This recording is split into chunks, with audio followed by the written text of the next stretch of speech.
11:30 p.m. last night, my phone starts ringing. I take a look. It says pendejo number 2 is calling me, which means my supervisor is calling me after hours. So, of course, I am not picking up the phone. Text message, Junior, it's an emergency. Junior, help us out. Pictures, videos, all over a broken fire sprinkler pipe, okay? They got a major issue on their hands, and they don't know where the cutoff valve is, okay? And I'm not saying 1 because I don't give a fucking 2. I just got an 80-cent raise 2 weeks ago. This knowledge worth way more than 80 cents, huh? And yes, I'm petty as fuck. Today I come into work. That said supervisor is waiting for me with his 2 little henchmen. Oh, Junior, oh my God, we were calling you last night. It was an emergency. You didn't answer the text. Why didn't you answer? I was like, you were calling me in an emergency? He's like, yes. I'm like, what number were you calling? And he says, my number. I was like, that's the problem. That's not the number that you call in case of an emergency. He's like, what do you mean? I'm like, everyone knows that the number that you call in case of an emergency starts with a 9 and ends in a 1-1. You don't fucking call me. He's like, oh, Junior, that's so unfair. I'm like, no, it's not unfair.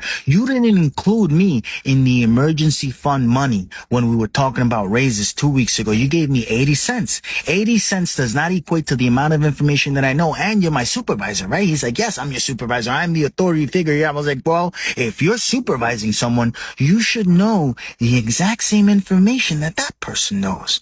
That person should rely on you for information, not the other way around. Huh? How can you make more money than me and no less than me? This doesn't make any sense, which brings up a very important question for yourself. If you find yourself ruling, supervising other people, make sure that you know what you need to know and you don't find yourself depending on an asshole like me that's going to remind you how fucking stupid you actually are, okay? And he says, oh, Junior, we offered you a promotion. I was like, you offered me a trap. You offered me an extra $3,000 a year for an extra 10 hours a week. How the fuck does that make sense? I already don't like you. If I have to spend another 10 hours a week with you, I would probably hate you and myself for allowing myself to put myself in that fucking situation. So a promotion is not really a promotion. It's a trap. You're not letting me live, and every single second that I spend here, every single fucking minute, I'm not any happier. So why would I do that to myself? He's like, oh, if you're not happy, you know what you got to do. I was like, yes, I got to tell you to fuck off. And that's what I'm doing. So you can fuck off.